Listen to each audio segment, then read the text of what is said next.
นักค้ายาเสพติดข้ามชาติคนยาเสพติดจากสปป.ลาวเข้าไปยังสสเวียดนามแต่สุดท้ายไปบ่รอดถูกรวบคาชายแดน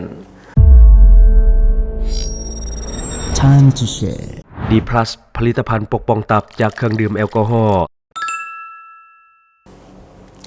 สวัสดีท่านผู้ชมกลับมาพบกับรายการทำทูแสสำหรับหัวข้อข่าวที่เราอยากจะนำเสนอในวันนี้ก็คือเกี่ยวข้องกับเหตุการณ์ที่ว่าเกิดขึ้นทางเบื้องเพื่อนบ้านของเราแต่ว่าเกี่ยวข้องกับสปป.ลาวของเราก็คือมีหนุ่มนักค้ายาข้ามชายแดนก็คือคนยาจากสปป.ลาวข้ามไปยังฝั่งเวียดนามแต่ว่าสุดท้ายไปบ่รอดถูกรวบคาชายแดนส่วนวันในของข่าวเราได้มาจากแฟนเพจดันจิของเวียดนามตอนนี้ตำรวจของเวียดนามตามหาเจ้าของรถเกียร์คาร์นิวัลซึ่งว่าบรรทุกยาเสพติด45กิโลกรัมและกระปืนที่ว่าขึ้นลำกล้องเอาไว้แล้วพอรถคันดังกล่าวถือคนหายนำไปขนยาเสพติดน่าจะเป็นรถที่ถือขโมยมาหรือว่าลักมาเจ้าหน้าที่ตำรวจของเวียดนามกำลังสืบสวนเท่าเจินเวิร์นนามขนส่งยาเสพติดและก็อาวุธสงครามเท่านามได้นำใส่รถยี่ห้อเกียร์รถยี่ห้อเกียร์คาร์นิวัลป้ายทะเบียนก็คือ 63A คิโต188จำ47เพื่อที่จะก่ออาชญากรรมแต่ยังบ่ทันได้ฮู้ว่าใครเป็นเจ้าของรถที่แท้จริงเพราะว่ารถถูกลักมาในตอนเช้าของวันที่10พฤศจิกายนปี2025องค์การสืบสวนสอบสวนตำรวจของแขวงฮาติ้งของประเทศเวียดนามได้แจ้งให้ทราบว่ากำลังสืบสวนคดีการลักขนส่งยาเสพติดผิดกฎหมายที่ว่าเกิดขึ้นอยู่บ้านหาดใจตาแสงเซินกิมโมดแขวงฮาติ้งของเวียดนามสำหรับรายละเอียดของเหตุการณ์ที่ว่าเกิดขึ้นก่อนหน้านั้นในตอนค่ำของวันที่17กรกฎาคมปี2025เท่าเจินเวินนามอายุ29ปีอยู่ตาแสงไฮนิ่งแขวงฮาติ้งได้ขับรถยนต์7บนนั่งก็คือเดินทางไปจากฝั่งสปป.ลาวเข้าสู่ประเทศเวียดนามเมื่อไปถึงบริเวณตาแสงเซินกิมโมดท่าน้ำก็ถือกำลังเจ้าหน้าที่ที่ดักซุ่มโจมตีและก็ปิดล้อมจับกุมไว้ได้ผลของการกวดกาอยู่บนเกิดเหตุเจ้าหน้าที่ได้กวดยึดยาเสพติดประเภทต่างๆนอกกว่า45กิโลกรัมและก็มีอาวุธสงครามก็คือปืน1กระบอกลูกปืน15ลูกและ1ลูกได้ขึ้นลำกล้องพร้อมยิงแล้วและป้ายทะเบียนรถปลอมจำนวนหลายทางไปเวียดนามและก็ไปของสปป.ลาวซึ่งเก็บไว้เปลี่ยนระหว่างทางเพื่อที่จะลบเลี่ยงการกวดกาของเจ้าหน้าที่ตำรวจเวียดนามเท่านามได้นำใช้วิธีปลอมแปลงที่ละเอียดซับซ้อนในการฉุกเฉินยาเสพติดและก็อาวุธสงครามไว้ในรถยนต์ที่ขับมาเพียงลำพังผู้ต้องหาเท่านามได้ให้การว่าตนเองได้ขนส่งยาเสพติดจำนวนดังกล่าวจากประเทศลาวเข้าประเทศเวียดนามเพื่อที่จะแลกเปลี่ยนกับค่าจ้างในแต่ละเที่ยวตามการให้ข้อมูลของเจ้าหน้าที่ตำรวจพาหนะที่เท่านามนำใช้เพื่อที่จะก่ออาชญากรรมแม่นรถยี่ห้อเกียร์รุ่นคาร์นิวัลสีน้ำตาลซึ่งว่าป้ายทะเบียน63A คิโต188จำ47เลขทางก็คือ RNYN F5 BA8N 4246 978และก็เลขจักรก็คือ DC HEMS 705663นี่ก็เลขจักรและก็เลขทางของรถคันดังกล่าวองค์การสืบสวนสอบสวนตำรวจของแขวงฮาติ้งของสสเวียดนามจึงได้เรียกร้องให้องค์การและหน่วยงานต่างๆประสานงานกวดกายังยืนที่มาของรถและประกาศหาเบาะแสที่มาของรถเพื่อตามหาเจ้าของรถและก็ผู้คุ้มครองหรือว่าผู้ใช้งานที่ถูกต้องตามกฎหมายของรถคันดังกล่าวตำรวจแจ้งว่าหลังจาก1ปีนับตั้งแต่มือประกาศเผยแพร่ต่อสาธารณะองค์การตำรวจจะดำเนินการจัดการเก็บพาหนะดังกล่าวตามระเบียบการหากบ่มีผู้ใดมาติดต่อพัวพันเอารถคันดังกล่าวนั่นก็คือรถคันดังกล่าวเป็นรถของไผก็บ่ฮู้คือกันแต่ว่ามีคนให้น่าจะไปลักรถมาแล้วก็ใส่รถคันดังกล่าวคนยาเสพติดโดยที่มีการเปลี่ยนทะเบียนที่ว่าเป็นทะเบียนปลอมทั้งทะเบียนลาวและก็ทะเบียนเวียดนามแต่สุดท้ายแล้วก็คือถูกจับเจ้าหน้าที่ตำรวจสามารถจับไว้ได้แต่ว่าเจ้าของรถตอนนี้ยังบ่ฮู้ว่าแม่นไผเพราะว่าผู้ที่ว่าเป็นผู้ต้องหาก็บ่สามารถที่จะซัดทอดได้เนื่องจากว่าตนเองก็ไปขโมยรถเขาเจ้ามาและบัดนี้มาต่ออีกข่าวหนึ่งอยู่ในลาวของเฮาก็อยู่ทางแขวงบ่อแก้วก็คือประกาศหาเจ้าของรถที่ถูกจอดทิ้งไว้อยู่แคมป์ป่าในแขวงบ่อแก้วลักษณะคล้ายกันซึ่งว่าเฮาได้ข่าวนี้มาจากแฟนเพจข่าวปกส.แขวงบ่อแก้วที่ว่าเพิ่นเอาลงไว้น่าสนใจกองบัญชาการปกส.แขวงบ่อแก้วขอถือเป็นเกียรติแจ้งมายังบรรดาแผนกและก็พนักงานรัฐกรทหารตำรวจพ่อแม่ประชาชนพ่อค้าสาวขายชาวต่างประเทศอยู่ภายในสปป.ลาวหรือว่าในแขวงบ่อแก้วได้ทราบว่าในครั้งวันที่20กันยายนปี2025ทางเจ้าหน้าที่ตำรวจปกส.แขวงบ่อแก้วได้พบเห็นรถกระบะยี่ห้อโตโยต้ารุ่นวีโก้แซม4ประตูสีปอนเงินบ่ติดป้ายทะเบียนที่จอดทิ้งไว้อยู่แคมป์ทางขอบเขตบ้านดอนธาตุเมื่อ มืองต้นเพิงแขวงบ่อแก้วเขตพระเจ้าใหญ่แต่บ่เห็นผู้ขับขี่หรือว่าเจ้าของรถจากนั้นเจ้าหน้าที่จึงได้นำเอารถคันดังกล่าวมาปกปักรักษาไว้อยู่กองบัญชาการปกส.แขวงบ่อแก้วถ้าหากว่าแม่นรถของภาคส่วนใดหรือว่าบุคคลใดเป็นเจ้าของแม่นให้นำเอาเอกสารที่เกี่ยวข้องมายังยืนเอานำเจ้าหน้าที่ปกส.แขวงบ่อแก้วตามโมงราชการภายในกำหนดก็คือ30วันเริ่มตั้งแต่วันที่12พฤศจิกายนปีขออภัยวันที่12พฤศจิกายน2025หาวันที่11ธันวาคมปี2025ถ้ากายกำหนดดังกล่าวแม่นถูกสละสิทธิ์และก็จะถูกฮิบไว้เป็นของรัฐหรือว่าถูกยึดเป็นของรัฐดังนั้นกองบัญชาการปกส.แขวงบ่อแก้วจึงได้ออกแจ้งการฉบับนี้มายังทุกภาคส่วนเพื่อรับทราบเนาะอันนี้ก็คือแจ้งการทางทางปกส.แขวงบ่อแก้วเนาะที่ว่าเพิ่นได้แจ้งออกมาว่ารถผู้ใดที่ว่าไปจอดปะไว้ตั้งแต่เดือนก่อนๆเนาะยังบ่ไปเอาปานนี้เพิ่นได้เก็บไปไว้อยู่ห้องการปกส.เป็นที่เรียบร้อยฉะนั้นทานใดที่ว่าฮู้ว่าเป็นรถเจ้าของให้ไปประสานเอาโดยเอาหนังสือที่เกี่ยวข้องกับรถหนังสือรถหรือว่าใบขับขี่อย่างต่างๆที่มันเกี่ยวข้องกับรถให้ไปยังยืนเอาเนาะก็คือกำหนด1เดือนก็คือตั้งแต่วันที่12พฤศจิกายนปี2025หาวันที่11เดือนธันวาคมปี2025ก็คือเดือนหน้าเนาะถ้าว่าการกำหนดปุ๊บจะเป็นของรัฐทันทีอันนี้ก็คือยังบ่ฮู้ว่ารถผู้ใดเนาะไปจอดทิ่มไว้อยู่แคมป์ป่ารถก็บ่ได้ติดป้ายทะเบียนก็คือบ่มีป้ายและรถไผก็บ่ฮู้ไปประสานเอาเนาะกำหนดก็คือเดือนเดียวถ้าว่าใกล้นั้นก็คือหมดสิทธิ์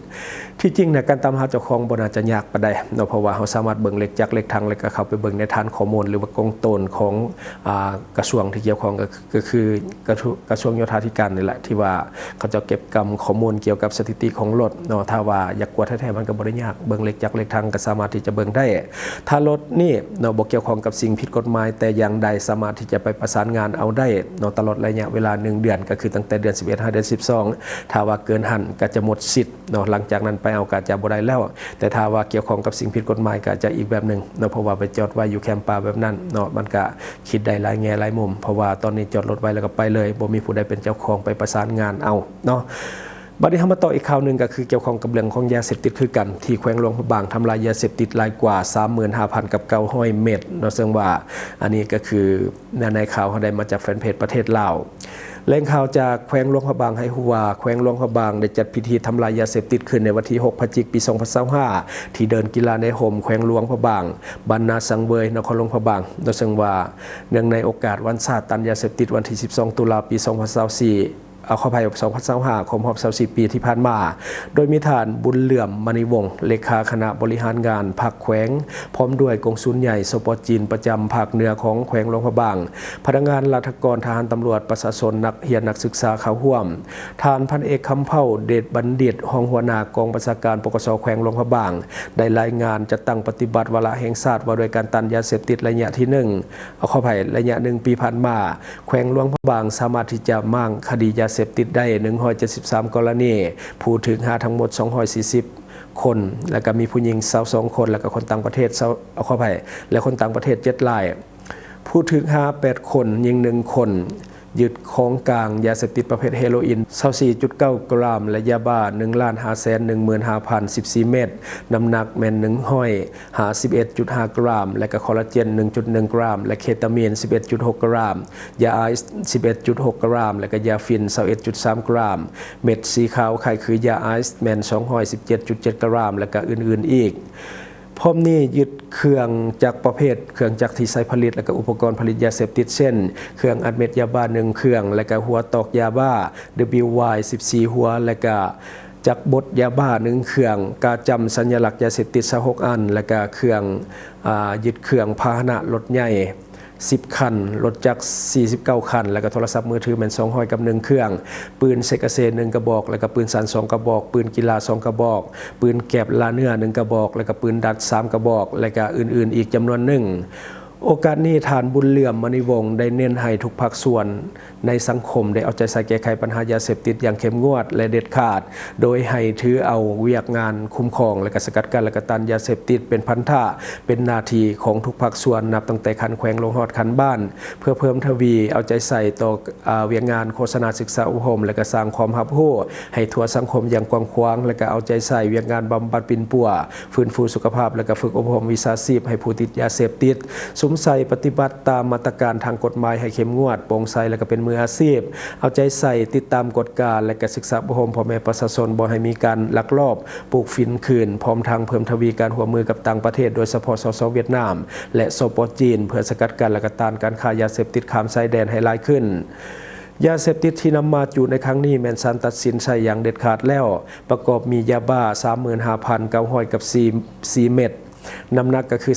3,590 กรัมและเฮโรอีนน้ำหนัก 25.9 กรัมยาฟินน้ำหนัก 7.1 กรัมเฉพาะยาฟินเจ้าหน้าที่กองวัชการปกส.แขวงได้มอบให้คณะกรรมการคุ้มครองยาเสพติดแห่งชาติเพื่อนำไปปรุงแต่งเป็นยาปัวพยาธิตามกฎหมายต่อไปอันนี้ก็คือเรื่องของยาเสพติดเนาะที่ว่าเกิดขึ้นทั้งภายในและก็ต่างประเทศที่เกี่ยวข้องกับสปป.ลาวของเราก็คือมันเป็นอย่างที่แก้ยากเนาะเป็นปัญหาที่ว่าระดับมหาภาคหรือว่าปัญหาระดับชาติเนาะที่ว่าเกี่ยวข้องกันมันปราบยากสิให้หมดไปเลยนี่เป็นไปได้ยากขนาดเฮ็ดให้น้อยถอยลงนี่ก็ยังเป็นไปได้ยากแล้วเนาะก็คือต้องได้ช่วยกันทุกภาคส่วนเป็นหูเป็นตาโดยเฉพาะสถาบันครอบครัวต้องได้เอาใจใส่ศึกษาลูกเต้าตนเองและก็แสดงให้เห็นถึงผลร้ายผลเสียที่เกิดจากยาเสพติดมันมีหลายเคสที่ว่าเกิดขึ้นจากผู้ที่ว่าติดยาเสพติดหุ้นแห้งและก็ฆ่าคนในครอบครัวหรือว่าทำให้คนในครอบครัวและก็ผิดร้ายอื่นๆที่มันอาจจะเกิดขึ้นฉะนั้นต้องได้ศึกษาอุปถัมภ์และก็ติดตามอย่างใกล้ชิดสำหรับครอบครัวได้ถือว่ามีวัยรุ่นในครอบครัวเนาะอันนี้ก็คือสิ่งที่เราจะมาเล่าสู่ฟังหวังว่าท่านจะได้รับสาระดีๆสำหรับท่านที่ว่าเบิ่งรายการเราอยู่คิดเห็นจะได้กับสิ่งที่ว่านำเสนอไปก็อย่าลืมฝากไว้ภายใต้คอมเมนต์ของเราเลยครับเจ้าจะเข้าไปอ่านด้วยตนเองขอขอบใจบริษัทเพชรสุขมิไซเจริญทรัพย์จำกัดผู้เดียวบริการก่อสร้างครบวงจรหับสำรวจพื้นที่ก่อสร้างและให้คำปรึกษาโครงการหับออกแบบโครงการต่างๆทั้งแบบ 2D และ 3D การบริการคิดไล่และการประเมินโครงการก่อสร้างหับเป็นที่ปรึกษาโครงการก่อสร้างต่างๆสำหรับท่านใดที่สนใจอยากใช้บริการกับบริษัทเพชรสุขมิไซเจริญทรัพย์จำกัดผู้เดียวสามารถติดต่อที่เบอร์ 02055662255 หรือ 02077776451 หรือท่านจะเข้าไปเบิ่งผลงานที่ผ่านมาของบริษัทพวกเราได้ที่แฟนเพจบริษัท PSMC จำกัดอยู่เมืองลาวใช้แต่เงินกีบลาวและส่งเสริมผลิตภัณฑ์ภายในเพื่อลดพรการนำเข้าสินค้าและแก้ปัญหาเงินตา Subscribe for more video.